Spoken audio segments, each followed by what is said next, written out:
ഇതാണ് സാധനം cocoa.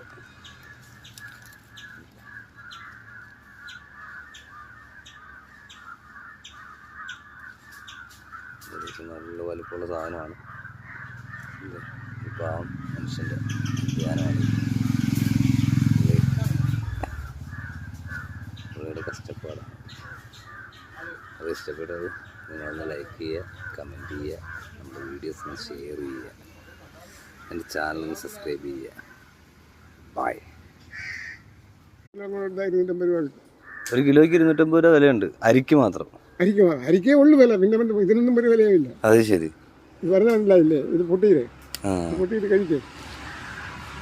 Just ഇത് പപ്പത്തിന് വയ്യാത്തതുകൊണ്ടാണ് അപ്പം ഇത് പറിക്കുകയൊന്നും ചെയ്യാത്തത്. ഇത് പറിക്കുന്നില്ല. അണ്ണാൻ വന്ന് തിന്നിട്ട് പോകുന്നത് നമ്മൾ പറിക്കുന്നു. അത്രേ ഉള്ളൂ. വയ്യ, ഇതിന് വയ്യാത്ത അവസ്ഥയിലാണ്. അപ്പം ഇത് നോക്കാനും പിടിക്കാനൊന്നും ആരും ഇല്ല ഇപ്പോൾ. അല്ല, സഹായത്തിന് ആരും ആരുമില്ല. അങ്ങനെയല്ല, ഒരാളൊക്കെ ഉണ്ടായിരുന്നു, അവരൊക്കെ പൊക്കണം. അത് ശരി. ഇതെല്ലാം കൂടെ എല്ലാം വിളിക്കുക. ഞാൻ ഇന്ന് വരാം, നാളെ വരാം, ഇന്ന് വരാം. ഇപ്പം 2 മാസം ആളെ കിട്ടാനില്ല. അതാണ് സംഭവം. നമ്മുടെ ഇതൊക്കെ എന്ന് വെച്ച് കഴിഞ്ഞാൽ ഇതൊക്കെ നമ്മുടെ നാട്ടിലെ സ്പെഷ്യൽ സാധനമല്ലേ. ഇതൊക്കെ നോക്കി, ഇത് ചിലയിടത്തൊക്കെ ഭയങ്കര വലിപ്പം ഉണ്ടാവും.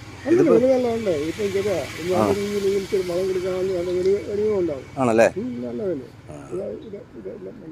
നമ്മളിപ്പോ ഇത് പറയണൊക്കെ വന്ന് കാണുമ്പോ എല്ലാം ഇങ്ങനെ നഷ്ടപ്പെട്ടു പോലെ. ആളും ഇല്ല, നോക്കാനും ആളില്ല. അതുകൊണ്ടാണ്. അത് ശരി. ഏതാ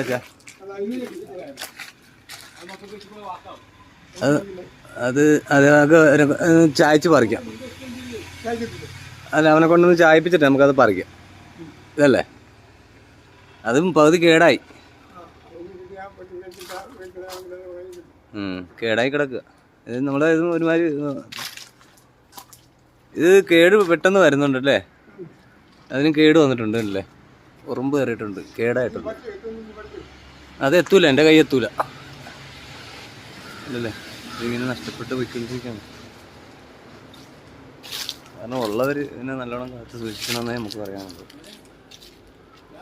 പറഞ്ഞോ അല്ലേ? നഷ്ടപ്പെട്ടു പോകും. അത് നമ്മുടെ നാട്ടിൽ ഉണ്ടാകുന്ന സാധനങ്ങളാണ്. കാരണം നമുക്കൊരു സങ്കടമുണ്ട് ഇത് കാണുമ്പോൾ അല്ലേ? ഒരു 8-10 മരം തന്നെ കൊക്കോടെ അത് ഫ്രണ്ടിൽ തന്നെ